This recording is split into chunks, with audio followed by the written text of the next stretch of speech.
திருச்சிற்றம்பலம். அனைவருக்கும் தமிழ் புத்தாண்டு வாழ்த்துக்கள். சித்திரை மாத பலன்களை பத்தி பார்க்கலாம். இந்த மாதம் சூரியன் உச்சமா இருக்கார். சூரியன் உச்சமா இருந்தா அரசியல் தலைவர்களுக்கு எல்லாமே ஒரு நல்ல பீரியட் அப்படிங்கிறத நம்ம எடுத்துக்கணும். அதே போல இந்த மாதம் முழுவதும் சூரியன் இங்கதான் இருக்கார். சுக்கிர பகவான் பாத்துட்டீங்கன்னா 6ஆம் தேதி ரிஷப வீட்டுக்கு, தன்னுடைய சொந்த வீட்டுக்கு ஆட்சி பலம் பெற்று போக போகிறார், பலமா இருக்க போகிறார் அப்படிங்கிற அமைப்பு உண்டு. அதே போல சனி செவ்வாய் சேர்க்கை இந்த மாதம் முழுவதும் உண்டு. செவ்வாய் மட்டும் 28ஆம் தேதி மாறுறாரு. புதன் 17ஆம் தேதி நீச தன்மையிலிருந்து உச்சமாக இருக்கக்கூடிய சூரியனோட சேரப்போகிறார். சூரியன் புதன் சேர்க்கை அப்படிங்கிறது புதாத்திய யோகத்தை ஏற்படுத்தி கொடுக்கும் அப்படிங்கிற அமைப்புகளும் உண்டு. இது உங்க ஜாதகத்துல இருந்தா அந்த யோகங்களும் கொஞ்சம் உங்களுக்கு வேலை செய்யும் அப்படிங்கிற அமைப்புகளும் உண்டு. ராகு கேதுக்கள் அதே இடத்துலதான் இருக்காங்க. குரு பகவானும் பாத்துட்டீங்கன்னா இந்த மாதம் முழுவதும் அதே இடத்துலதான் இருக்கார். சோ இந்த மாதம் ஒவ்வொரு ராசிக்கும் எப்படி இருக்கும் அப்படிங்கிறத நம்ம முழுமையாக பார்க்கலாம். ரிஷப ராசிக்குண்டான சித்திரை மாத பலன்கள். ரிஷப ராசியை பொறுத்த வரைக்கும் பாத்துட்டீங்கன்னா உங்க ராசிக்குள்ள சுக்கிரன் என்ட்ரி, ராசி அதிபதியே ராசிக்குள்ள வருகிறார். இது பெரிய யோகங்க. தடைப்பட்ட காரியம் எல்லாம் நடந்துடும். ரிஷபராசிக்கு ஆல்ரெடி நேரம் நல்லா இருக்கு. ஒரு சிலருக்கு பாத்தீங்கன்னா நல்லா இல்லைங்கிறது தசாபுத்தியினுடைய ஏதாவது பிரச்சனைகளா இருக்கலாம். அது மட்டும் இல்லாம இந்த ஜூன் மாசம் குரு மாறுறாரு, அதற்கு மேல நல்ல யோகத்தை கொடுக்கும். இது 2வது விஷயம். 3வது, இதனுடைய தொடக்கம் எப்ப இருந்து அப்படின்னா உங்க ராசிக்குள்ளேயே சுக்கிரன் வரும். அதுக்கப்புறம் தனஸ்தானத்துக்கு போகும். அப்புறம் 3ஆம் வீடு இங்க வர்றப்பெல்லாம் குரு கீழே என்ட்ரி ஆயிடுவார். அப்ப பெரிய யோகத்தை சந்திக்கக்கூடிய ரிஷப ராசிக்காரர்களுக்கு இந்த மாதத்திலிருந்து வளர்ச்சி தொடங்கறதுக்கு ஸ்டார்ட் ஆயிரும். அப்போ சித்திரை மாசம் 6ஆம் தேதிக்கு மேல பாத்தீங்கன்னா ராசிக்குள்ளேயே ராசி அதிபதி வருகிறார். இழந்த எல்லா விஷயத்தையும் மீண்டும் எடுத்து கொடுப்பார். நல்ல பணம் வரும். இந்த டைம்ல பாத்தீங்கன்னா கொஞ்சம் தேஜஸ் ஆயிருவீங்க, கொஞ்சம் அழகாயிருவீங்க. ரிஷபராசி இயற்கையாவே அழகான ராசி தான். மற்றவருக்கு ஈர்ப்பு கொடுக்கக்கூடிய ஒரு ராசி தான். மகாலட்சுமி கடாட்சம்னு நம்ம சொல்லுவோம். ரிஷபத்தையே மகாலட்சுமி தான் சொல்றோம். இப்ப மகாலட்சுமி கிரகமாக இருக்கக்கூடிய சுக்கிரன் அங்குள்ள என்ட்ரி ஆகும் பொழுது தேஜஸ் ஆயிருவீங்க. முகமெல்லாம் பாத்தீங்கன்னா அந்த கருமையாக இருக்குது. கொஞ்சம் அந்த கெட்ட கிரகங்களுடைய தாக்கங்கள் ஏதாவது இருந்ததுன்னா முகத்துல அது காட்டும். சோ அதெல்லாமே இந்த சுக்கிரன் என்ட்ரி ஆனாலும் அதெல்லாம் விலகிடும். தெளிவா எந்த சிந்தனையும் எல்லாத்தையும் தெளிவா முடிவெடுக்க போறீங்க. என்ன சிந்திக்கிறீங்களோ அது எல்லாமே அப்படியே நடக்க போகுது. தெளிவான சிந்தனைகள், தெளிவான மனோநிலை எல்லாமே இந்த மாசம் உண்டு. ரொம்ப பொறுமையா ஹேண்டில் பண்ண போறீங்க இந்த மாசத்தை.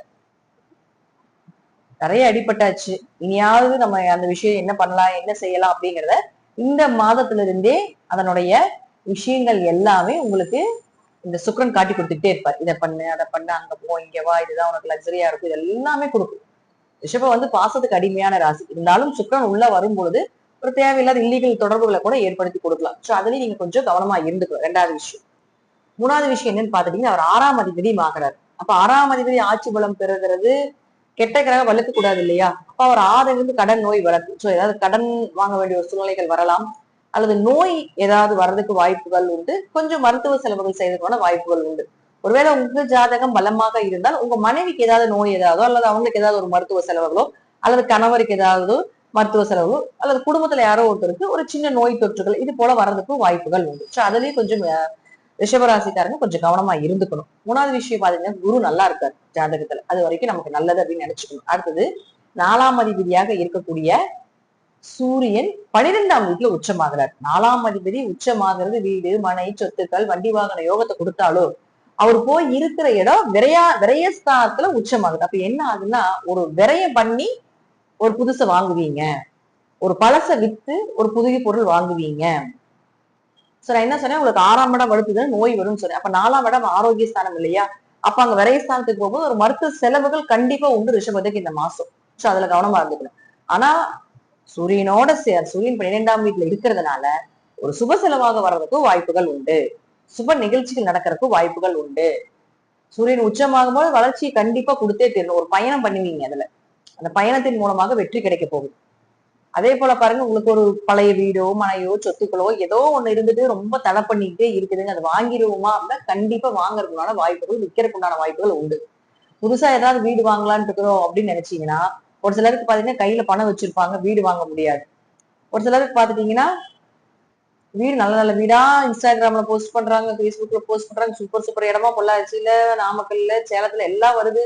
நமக்கு எங்க வாங்குறதுன்னு தெரியல அப்படின்னு அதுல ஒரு குழப்பத்திலேயே போயிட்டு இருப்பாங்க. சோ அந்த குழப்பம் எல்லாமே விலகி ஒரு வீடோ, ஒரு சொத்துக்களோ, ஒரு வண்டி வாகனங்களோ ஏதோ ஒண்ணு விரைய செலவு இந்த மாசம் கண்டிப்பா உண்டு.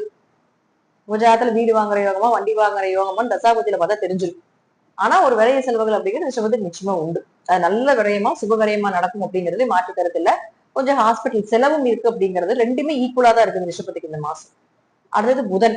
புதனை பொறுத்த வரைக்குமே 2, 5 கூடையவராகி இங்க உட்கார்ந்துட்டு இருக்காரு 17ஆம் தேதி வரைக்கும் நீசத்திலேயே இருக்காருப்பா. 2ஆம் அதிபதி பணஸ்தானம், பணத்தை கொடுக்கக்கூடிய கிரகமும் குலதெய்வஸ்தானம் மற்றும் குழந்தைன்னு சொல்லக்கூடிய புதன் நீசமாயிருக்காரு 17ஆம் தேதி வரைக்கும். அப்போ சுக்கிரன் உள்ள 6ஆம் தேதிக்கு மேல வந்தாலும் பணம் கொடுக்கறதுக்கு உண்டான வேலைகள் எல்லாமே அப்படியே நடத்திக்கிட்டே இருப்பார். உங்க கையில பணம் உங்களுக்கு உண்டான தேவையெல்லாம் நடக்கிறது, உங்க சந்தோஷங்கள் இதெல்லாம் எப்ப நடக்கும்னா இந்த புதன் இங்க வந்ததுக்கு அப்புறம் நடக்கும். இருப்பினும் 12ஆம் வீட்டுல இருக்கிறது அப்படிங்கிறது எப்படின்னு பாத்தீங்கன்னா 2ஆம் அதிபதி 12ஆம் வீட்டுல இருந்தா பணமும் வரும், செலவும் செய்வீங்க. வருமானமும் உண்டு, செலவுகளும் உண்டு, மருத்துவ செலவுகளும் உண்டு, சுப செலவுகளும் உண்டு, பயணத்தினால செலவுகளும் உண்டு, ஆன்மீகத்தினால செலவுகளும் உண்டு. சோ இது எல்லாமே ஈக்குவலா வரக்கூடிய ஒரு காலகட்டங்கள்.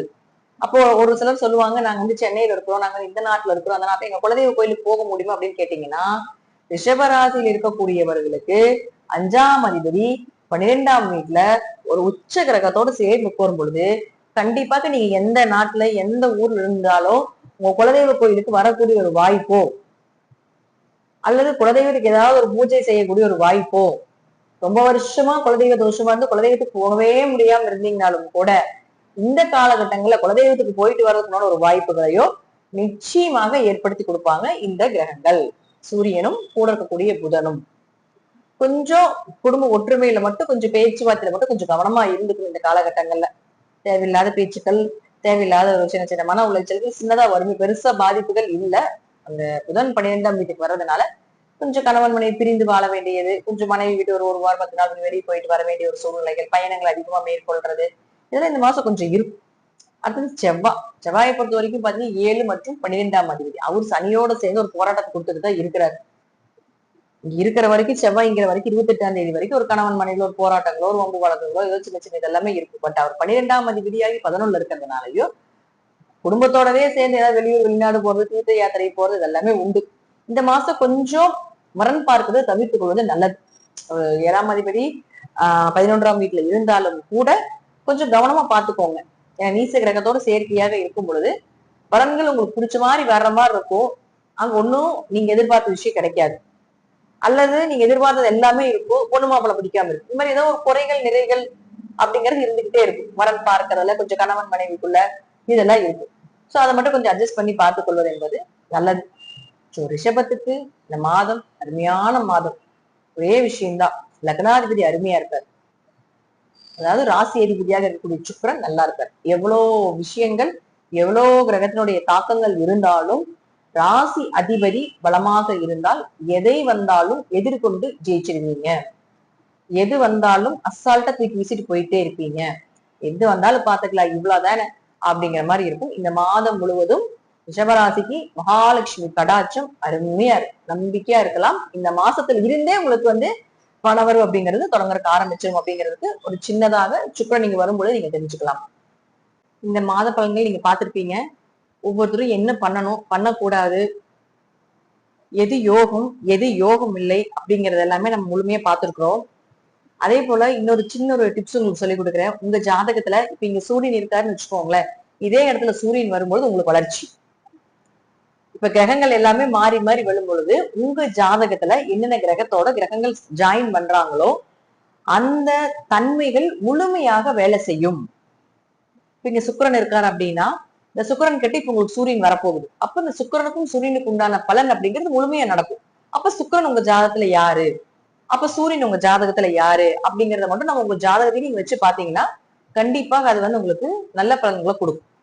இன்னொன்னு, நீங்க என்ன ராசி என்ன லக்னமா வேணா இருந்துட்டு போங்க.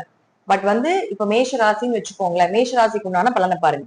இப்ப சிம்ம லக்னம்னு வச்சுக்கோங்களேன், சிம்ம ராசிக்கு உண்டான பலன் இது ரெண்டுமே ஈக்குவல் பண்ணி பாத்துட்டீங்கன்னா அந்த மாதிரி என்ன செய்யலாம் செய்ய வேண்டாம் எப்படி இருக்கும் அப்படிங்கறத நம்ம முழுமையா எடுத்துக்கலாம். இதெல்லாம் உங்க ஜாதகத்துல கிரகங்கள் ரொம்ப பலமா இருக்கணும் அப்படிங்கிற அவசியங்கள் கிடையாது. சோ இந்த மாசம் மாசம் வரக்கூடிய பலன்கள்லயே நம்ம ஓரளவுக்கு நன்மைகள் அப்படிங்கிறது நிறைய நடக்கும். ரெண்டாவது விஷயம் என்னன்னு பாத்தீங்கன்னா, உங்க ஜாதகத்துல தசாபுத்தின்னு ஒண்ணு இருக்கும். என்ன கிரகம் வேலை செய்யுதோ அது உங்க ஜாதகத்துல எப்படி இருக்குது அப்படிங்கிறத முதல்ல பார்க்கணும்.